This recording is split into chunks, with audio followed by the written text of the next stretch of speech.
नमस्कार। आओ सुनाओ में आपका स्वागत है। आज की कहानी है छोटी बहू। बारात के ढोल की आवाज अभी भी कानों में गूंज रही थी। लाल जोड़े की साड़ी में लिपटी रूपा अपने नए कमरे में बैठी थी, जहां अभी तक सिर्फ खामोशी थी। दीवार पर टंगी घड़ी बता रही थी कि रात के 11 बज गए हैं। मनोहर दरवाजे पर खड़ा था। उसकी नजरें रूपा को देख रही थी, जैसे कोई चीज का जायजा ले रहा हो। रूपा ने घूंघट से उसकी तरफ देखा। उसका दिल जोर से धड़क रहा था। अरे यार, मनोहर ने अपना सिर हिलाते हुए कहा, अभी तो तू बिल्कुल बच्ची लग रही है। इतनी छोटी, मैं तुझसे क्या रिश्ता बनाऊं? रूपा के होंठ हिले, पर कोई आवाज नहीं निकली। वो समझ नहीं पा रही थी कि ये तिरस्कार है या दया। मनोहर ने अपना कुर्ता उतारते हुए कहा, तू यही सो जा, मैं बाहर कोठे पर सो जाऊंगा। अभी तो तुझे घर के काम भी नहीं आते होंगे। रूपा चुप रही। पहली रात, जिसका सपना हर लड़की देखती है, वो यूं खामोशी में बीत गई। अगली सुबह सूरज की पहली किरण के साथ ही घर में हंगामा शुरू हो गया। अरे कहाँ है नई बहू? चमेली देवी की तेज आवाज गूंजी। सुबह के 6 बजे हैं, अभी तक सो रही है क्या? हमारे घर में ऐसे नहीं चलता। रूपा तुरंत उठकर बाहर आई। उसके बाल बिखरे हुए थे, साड़ी सलवटों से भरी। हाय राम, बबलू हंसते हुए बोला। भैया, ये तो सच में गुड़िया लगती है। इसे घर का काम आता भी है कि नहीं? मनोहर ने चाय का कप उठाते हुए कहा, अभी छोटी है, धीरे धीरे सीख जाएगी। छोटी? चमेली देवी ने आंखें तरेरी। अरे शादी हो गई है तो अब छोटी बड़ी क्या? काम तो करना ही पड़ेगा। जा रसोई में, देख क्या कर सकती है। रूपा रसोई में गई। उसके हाथ कांप रहे थे। मां ने घर पर सब सिखाया था, पर यहां सब कुछ अलग लग रहा था।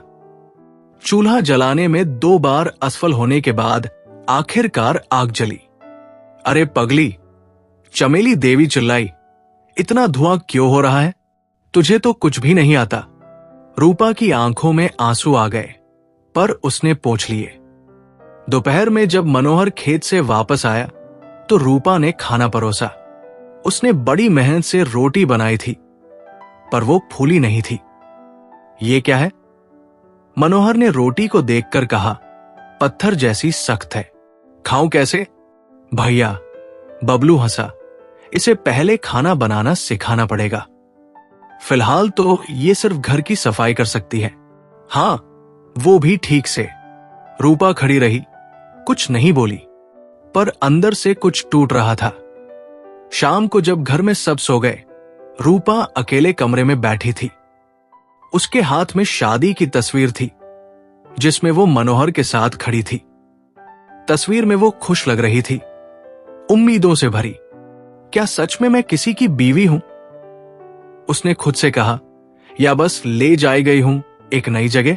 खिड़की से चांद दिख रहा था, वही चांद जो उसके मायके में भी दिखता था। वहां मां होती थी, जो उसे चांद दिखाकर कहानियां सुनाती थी। यहां सिर्फ खामोशी थी।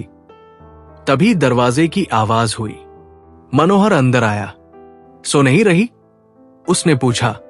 नींद नहीं आ रही, रूपा ने धीरे से कहा। मनोहर बैठ गया।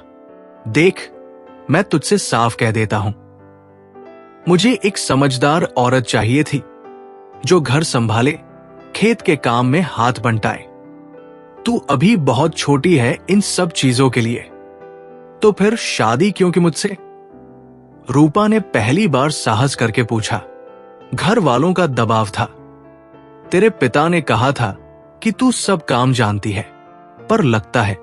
मनोहर ने अधूरा छोड़ दिया। रूपा चुप रह गई। उसे लगा जैसे कोई उसकी छाती पर पत्थर रख गया हो।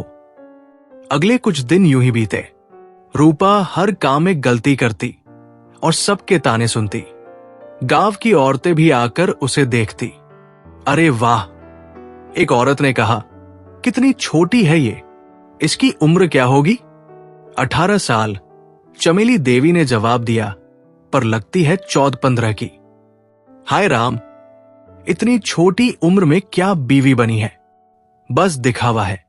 रूपा सुन रही थी, उसके कान जल रहे थे। रात में वो फिर अकेली बैठी थी। आज उसने एक चिट्ठी लिखी थी मां के नाम, पर भेजने का साहस नहीं हुआ। उसमें लिखा था, मां, यहां सब मुझे बच्ची कहते हैं। मैं समझ नहीं पा रही कि गलती कहां है। क्या मैं सच में इतनी छोटी हूं कि किसी की बीवी नहीं बन सकती? चिट्ठी को उसने फाड़कर फेंक दिया। एक हफ्ते बाद मनोहर ने गांव के लोगों के सामने कहा, अभी छोटी है, समझ नहीं आई है जिम्मेदारी, धीरे धीरे सीख जाएगी। पर मनोहर भाई, एक आदमी ने कहा, शादी हो गई है तो अब क्या करना? बीवी है तेरी।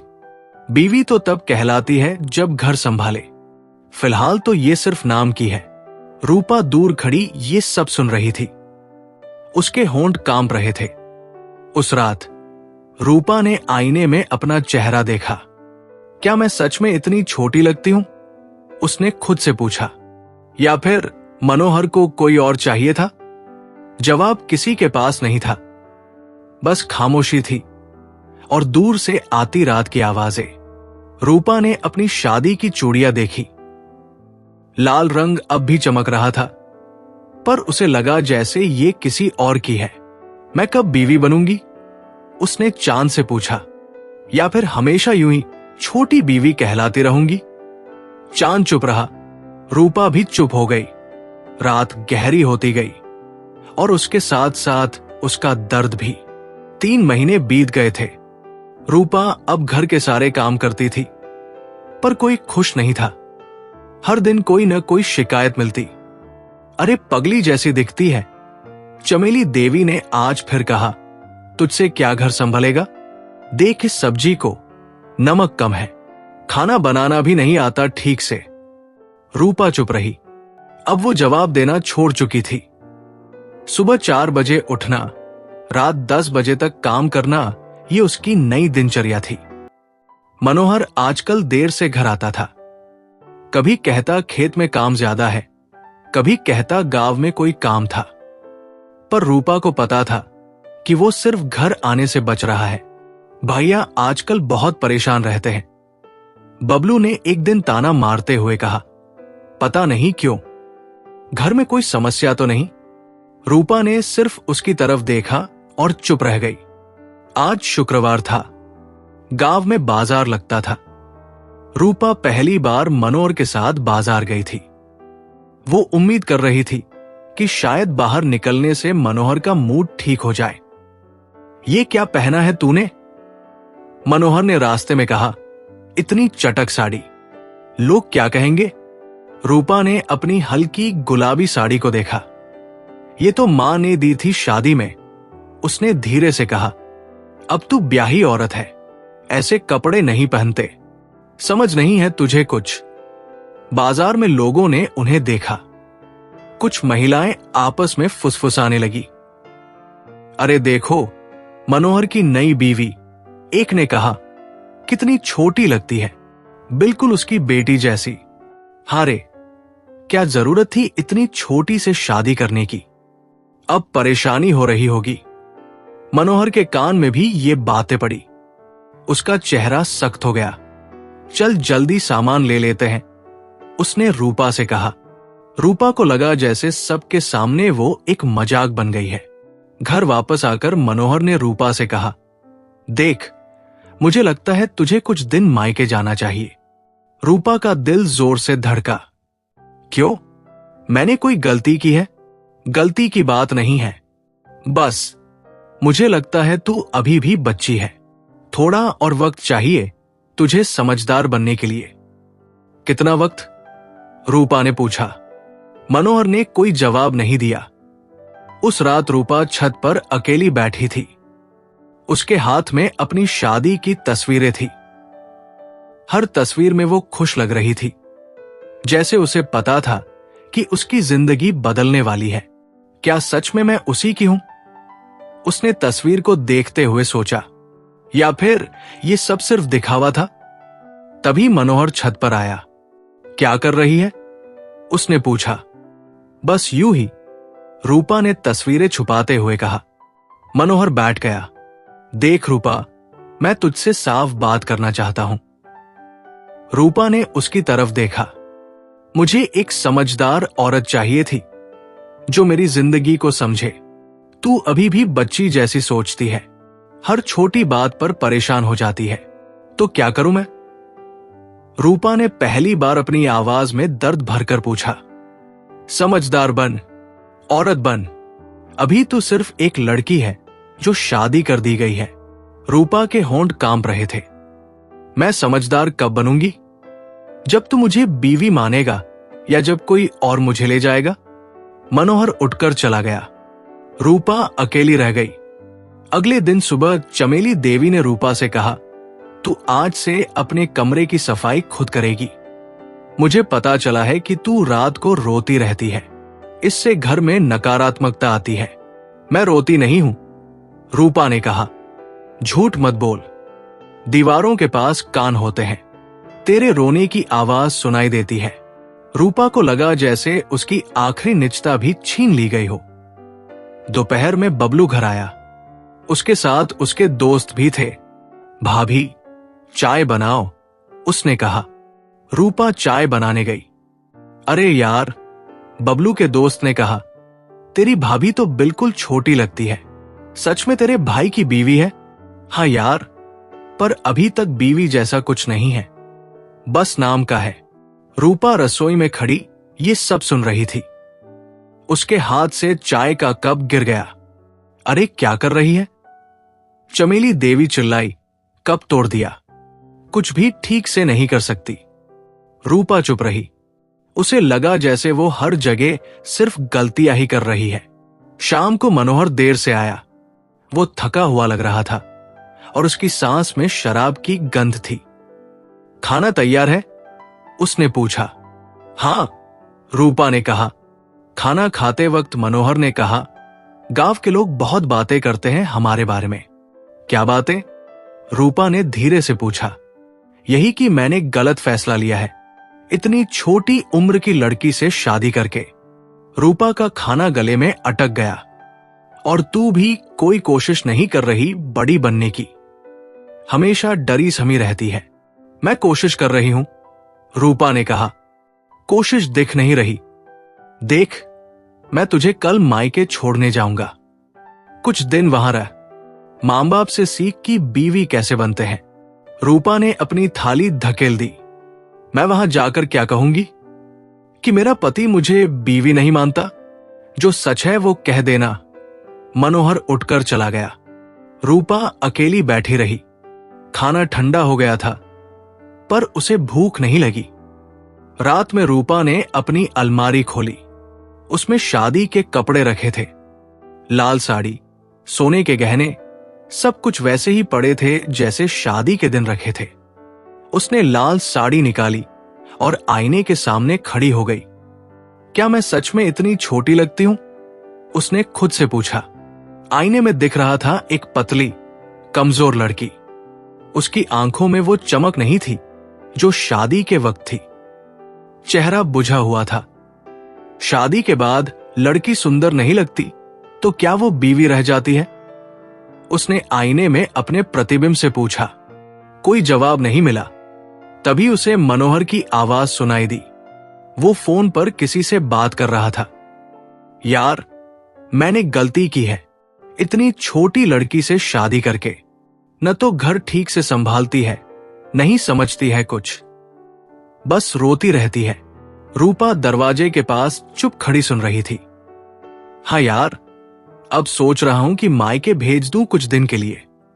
देखते हैं कुछ समझ आती है कि नहीं। फोन कट गया। रूपा अपने कमरे में वापस चली गई। वो बिस्तर पर लेट गई, पर नींद नहीं आई। उसे लगा जैसे वो एक ऐसी जगह फंस गई है जहां से निकलने का कोई रास्ता नहीं। मैं कैसे समझदार बनूं? उसने अंधकार में पूछा। कैसे बताओ कि मैं भी एक इंसान हूं, सिर्फ उम्र कम है। पर किसी के पास जवाब नहीं था। रात गुजरती रही और उसके साथ रूपा की उम्मीदें भी धीरे धीरे मिटती रही।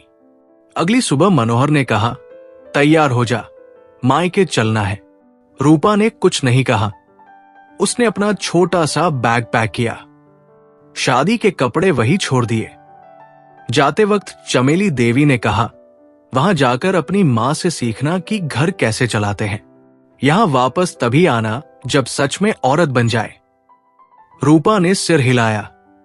उसे लगा जैसे वो कोई परीक्षा में फेल हो गई हो और अब दोबारा कोशिश करने का मौका मिल रहा हो। पर सवाल यह था कि क्या वो वाकई में फेल हुई थी या फिर परीक्षा ही गलत थी। रास्ते में मनोहर चुप था। रूपा भी कुछ नहीं बोली। दोनों के बीच एक अजीब सी खामोशी थी जिसमें बहुत कुछ छुपा हुआ था। मनोहर की बाइक रुकी तो रूपा ने अपने मायके का दरवाजा देखा। वही पुराना लकड़ी का दरवाजा जिसे वो बंद करके गई थी 6 महीने पहले, पर आज खुलने में झिझक हो रही थी। उतर जा, मनोहर ने इंजन बंद करते हुए कहा। मैं शाम को वापस निकलूंगा। रूपा का सामान बहुत कम था। वही छोटा बैग जो उसने घर से लाया था। कितने दिन रहूंगी? उसने पूछा, जब तक समझ न आ जाए कि बीवी कैसे बनते हैं। मनोहर ने बाइक स्टार्ट करते हुए कहा, तब तक यही रह, मैं काम में व्यस्त रहूंगा कुछ दिन। रूपा खड़ी रह गई। मनोहर चला गया बिना पीछे मुड़े। दरवाजा खुला तो मां दिखी। उसके चेहरे पर खुशी थी पर कुछ चिंता भी। अरे रूपा, अचानक कैसे? मां ने पूछा। बस यूं ही आना हुआ, रूपा ने कहा। वो ये नहीं बता सकी कि मनोहर ने उसे यहां छोड़ा है। पिताजी आंगन में बैठे थे। जमाई जी कहाँ गए? उन्होंने पूछा। कुछ काम था इसलिए वापस चले गए। और सामान? सिर्फ यही छोटा बैग। रूपा ने सिर हिलाया। वो क्या कहती कि उसके पास देने को कुछ नहीं था और लेने को भी कुछ नहीं। पहले दिन मां बहुत खुश थी। उसने रूपा के लिए उसकी पसंदीदा खीर बनाई। कैसा लग रहा है ससुराल? मां ने पूछा। रूपा ने झूठ बोला, अच्छा है। खुश तो लग रही है। देख कितनी दुबली हो गई है। वहां खाना ठीक से नहीं मिलता क्या? नहीं, ऐसी बात नहीं है, रूपा ने कहा, पर उसकी आवाज में वो बात नहीं थी। दूसरे दिन पड़ोस की औरतें आई। अरे रूपा वापस आ गई? शांता आंटी ने कहा। कैसी है बेटी? ठीक हूं, पर ससुराल से इतनी जल्दी मायके कैसे आ गई? कोई त्योहार तो नहीं है? रूपा चुप रह गई। और जमाई जी, वो क्यों नहीं आए? काम था उनका। शांता आंटी और कमला आंटी ने आपस में आंखों के इशारे किए। बेटी, सब ठीक तो है ना? कमला आंटी ने पूछा। ससुराल से लौटी है, जरूर कुछ गड़बड़ है। रूपा के मन में तूफान उठा पर वो कुछ नहीं बोली। तीसरे दिन मां ने गंभीरता से पूछा, रूपा सच बता, मनोहर ने तुझे यहां छोड़ा है या तू खुद आई है? रूपा की आंखों में आंसू आ गए। मां, बता बेटी, क्या बात है? मनोहर कहता है कि मैं अभी बच्ची हूं, समझदार नहीं हूं, घर नहीं संभाल सकती, इसलिए यहां भेज दिया है कि सीख जाऊं। मां का चेहरा उदास हो गया। तूने कोई गलती की है? पता नहीं मां, मैं तो सब काम करती हूं। सुबह 4 बजे से रात 10 बजे तक काम करती हूं, पर कुछ भी ठीक नहीं लगता उन्हें। तो फिर परेशानी क्या है? रूपा ने आंसू पोंछे।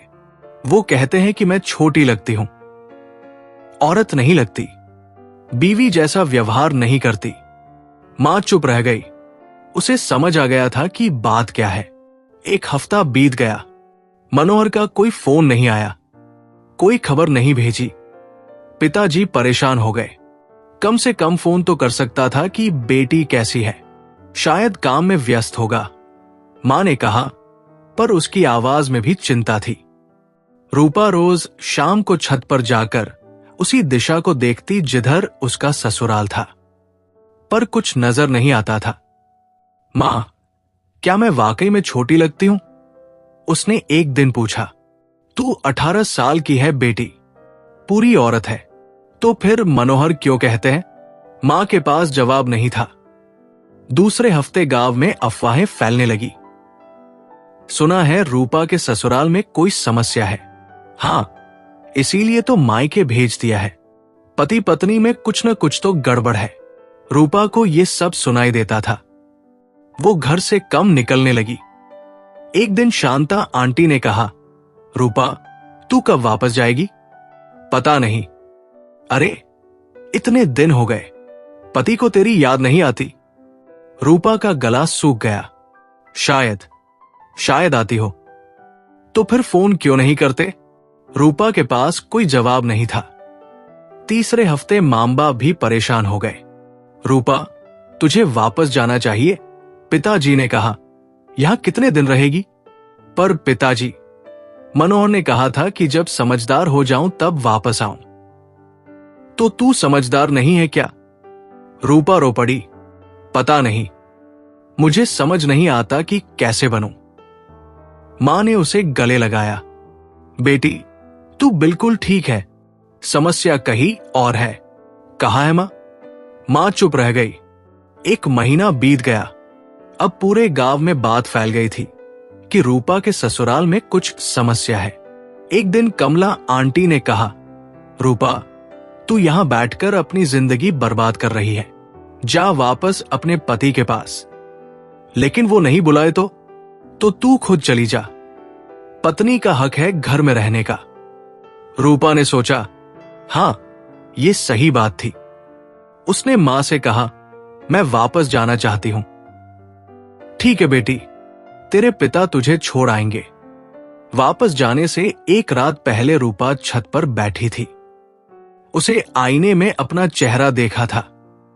बाल बिखरे हुए थे, चेहरा बुझा हुआ था, आंखों में वो चमक नहीं थी। शादी के बाद लड़की सुंदर नहीं लगती तो क्या वो बीवी रह जाती है? उसने खुद से पूछा। चांद चुप था। रूपा भी चुप हो गई। अगली सुबह जब वो तैयार हो रही थी तो एक लड़का आया। रूपा, दीदी के लिए खबर है, उसने कहा। क्या खबर? मां ने पूछा। गांव से आई है। मनोहर भाई ने दूसरी शादी कर ली है। रूपा के हाथ से कंगन गिर गया। वो जमीन पर बिखर गया। मां का चेहरा सफेद हो गया। क्या कह रहा है तू? हां आंटी, कल ही शादी हुई है, गांव में सब जानते हैं। रूपा खड़ी रह गई। कुछ समझ नहीं आ रहा था। किससे शादी की? पिताजी ने पूछा। पास के गांव की एक विधवा से। उम्र है उसकी, पर घर का काम जानती है। रूपा को लगा जैसे जमीन हिल रही है। उस दिन रूपा ने कुछ नहीं खाया। वो अपने कमरे में बैठी रही। मां आई। बेटी, मां, मैं तो उसकी बीवी बनी नहीं थी, रूपा ने कहा। उसकी आवाज में कोई रोना नहीं था, सिर्फ एक अजीब सी शांति थी। रूपा, शायद अब जलकर राख हो जाऊं तो पहचान मिले। रूपा ने अपनी अलमारी खोली, शादी का लाल जोड़ा निकाला, उसे देखा, फिर आंगन में जाकर उसे जला दिया। मां रोने लगी। ये क्या कर रही है? मां, मैं तो कभी उसकी बीवी थी ही नहीं। ये कपड़े भी झूठे थे। आग में लाल साड़ी जल रही थी। रूपा चुप खड़ी देख रही थी। कोई आंसू नहीं निकले। कुछ रिश्ते पूरे नहीं होते, नहीं टूटते हैं। रूपा ने कहा, बस समय के साथ मिट्टी में मिल जाते हैं। पिताजी आए। रूपा, तू गलत कर रही है। चल वापस जाकर पूछते हैं कि माजरा क्या है। नहीं पिताजी, अब कुछ पूछना नहीं है। जो होना था वो हो गया।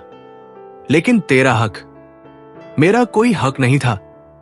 अगर होता तो मुझे छोटी बीवी नहीं कहते। अगर होता तो 1 महीने यहां छोड़कर भूल नहीं जाते। रूपा अंदर चली गई। उसने दरवाजा बंद कर दिया।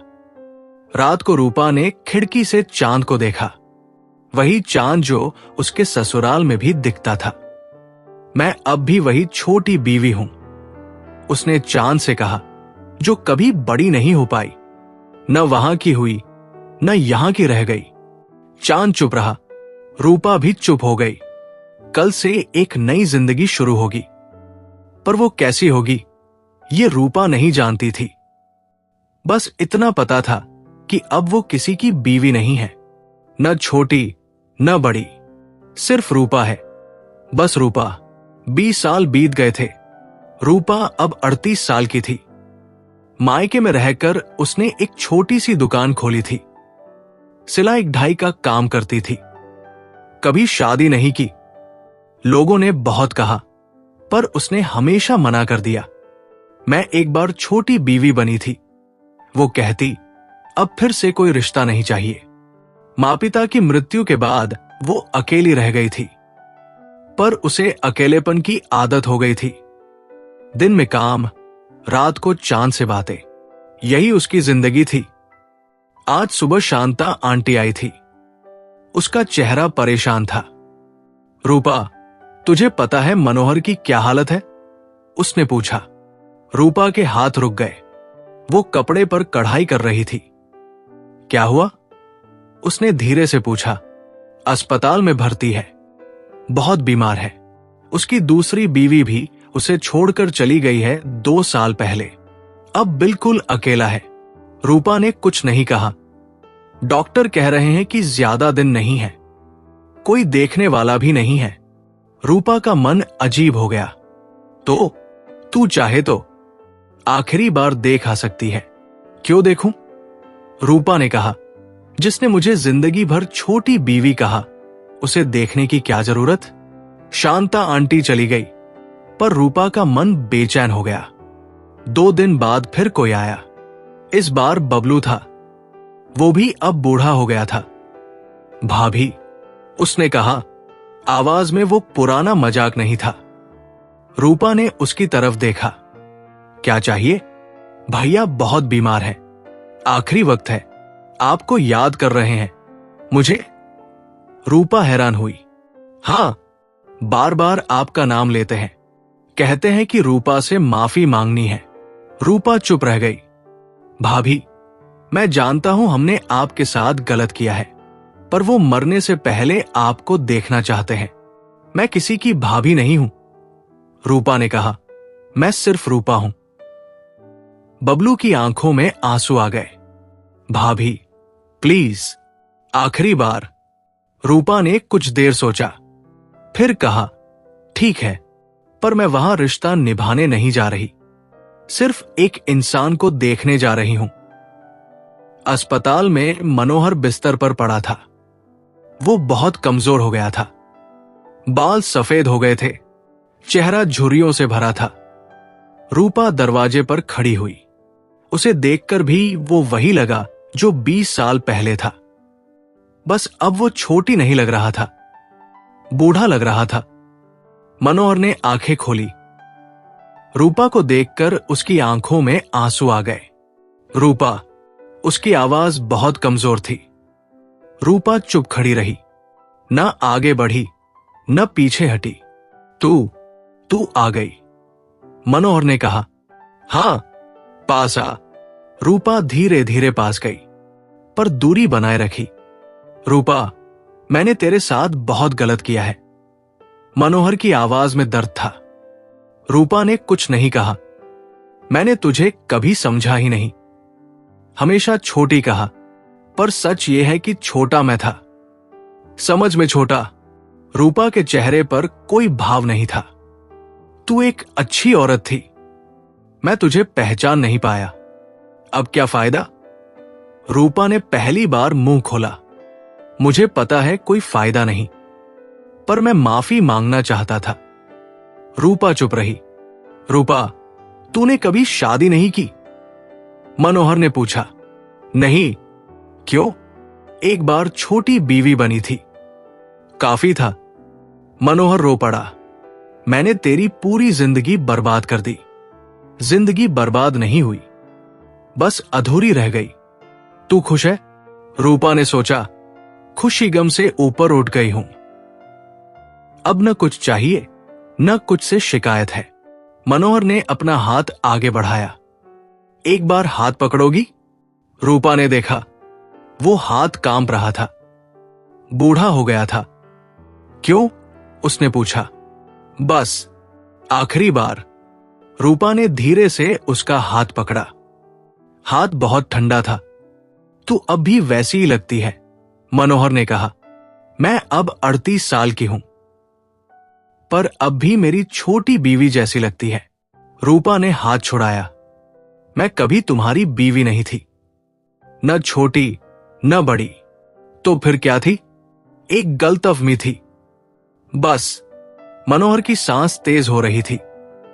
रूपा, मैं तुझसे कुछ कहना चाहता हूं। कहो। मेरी दूसरी बीवी भी मुझे छोड़कर चली गई, कहकर गई कि मैं एक स्वार्थी आदमी हूं, कभी किसी को खुश नहीं रख सकता। रूपा चुप रही। उसके बाद मुझे समझ आया कि मैंने तेरे साथ क्या किया था। अब समझ आई? हां, बहुत देर से। रूपा ने खिड़की से बाहर देखा। तुम्हें याद है, मैंने एक बार पूछा था कि मैं समझदार कब बनूंगी? हां, अब पता चला। जब इंसान को कोई उम्मीद नहीं रहती, तब वो समझदार हो जाता है। मनोहर रो रहा था। मैं बहुत बुरा इंसान था। तुम बुरे नहीं थे, बस अंधे थे। तुम्हें लगता था कि औरत सिर्फ काम करने के लिए होती है, प्यार करने के लिए नहीं। और अब तुम बूढ़े हो गए हो, और मैं अब भी वही छोटी बीवी हूं, जो कभी बड़ी नहीं हो पाई। डॉक्टर आया। मरीज को आराम की जरूरत है। रूपा उठने लगी। रूपा, मनोहर ने कहा, क्या तू मुझे माफ कर सकती है? रूपा रुक गई। माफी के लिए गुस्सा होना पड़ता है। मैं तुमसे कभी गुस्सा नहीं थी, सिर्फ दुखी थी। तो क्या मैं माफ हूं? तुम पहले से ही माफ हो। मैंने तुम्हें कभी दोष नहीं दिया। तो फिर तुमने जो किया वो तुम्हारी समझ के हिसाब से सही था। मैं सिर्फ गलत जगह थी। रूपा दरवाजे तक गई, फिर मुड़कर बोली, तुम अब बूढ़े हो गए हो मनोहर, और मैं अब भी वही छोटी बीवी हूं, जो कभी बड़ी नहीं हो पाई। मनोहर ने आंखें बंद कर ली। बाहर निकलकर रूपा ने गहरी सांस ली। बबलू इंतजार कर रहा था। भाभी, थैंक यू। आपने आकर उन्हें शांति दी। मैं शांति नहीं दी, सिर्फ सच कहा। क्या सच? यही कि कुछ रिश्ते पूरे नहीं होते, नहीं टूटते हैं, बस समय के साथ मिट्टी में मिल जाते हैं। बबलू कुछ समझ नहीं पाया। रूपा चलने लगी। मैं जा रही हूं, अगर कुछ हो तो खबर भेज देना। भाभी, आप फिर नहीं आएंगी? नहीं, जो कहना था कह दिया, अब कोई जरूरत नहीं। रास्ते में रूपा ने आसमान की तरफ देखा। चांद निकल रहा था। आज सब कुछ खत्म हो गया, उसने चांद से कहा। अब न मैं किसी की छोटी बीवी हूं, न कोई मेरा है। घर पहुंचकर वो अपनी सिलाई मशीन के पास बैठ गई। एक कपड़े पर कढ़ाई कर रही थी, रंग बिरंगे फूल बना रही थी। कुछ चीजें अधूरी ही खूबसूरत होती है, उसने खुद से कहा। रात गहरी होती गई। रूपा काम करती रही। उसके चेहरे पर एक अजीब सी शांति थी, न खुशी न गम, बस एक स्वीकार। 3 दिन बाद खबर आई कि मनोहर की मृत्यु हो गई है। रूपा ने सुना, पर कोई प्रतिक्रिया नहीं दी। जाओगी? शांता आंटी ने पूछा। नहीं, जो मिलना था मिल गया, पर आखिरी बार मैं पहले ही मिल चुकी हूं। शांता आंटी चली गई। रूपा उस रात छत पर बैठी थी, चांद से बात कर रही थी। अब मैं पूरी तरह अकेली हूं, उसने कहा। न कोई रिश्ता, न कोई बंधन, पर अजीब बात है, डर नहीं लग रहा। चांद चुप था।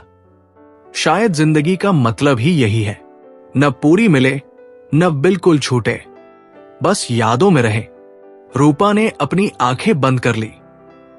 मैं अब भी वही छोटी बीवी हूं, उसने कहा, पर अब किसी की नहीं, बस अपनी। कुछ रिश्ते पूरे नहीं होते, नहीं टूटते हैं, बस समय के साथ मिट्टी में मिल जाते हैं। रूपा अब 40 की होने वाली थी, अकेली पर शांत। न कोई शिकायत, न कोई उम्मीद। कहानी कैसी लगी कमेंट करके जरूर बताएं, और हमारे चैनल आओ सुनाओ को लाइक, शेयर और सब्सक्राइब करें।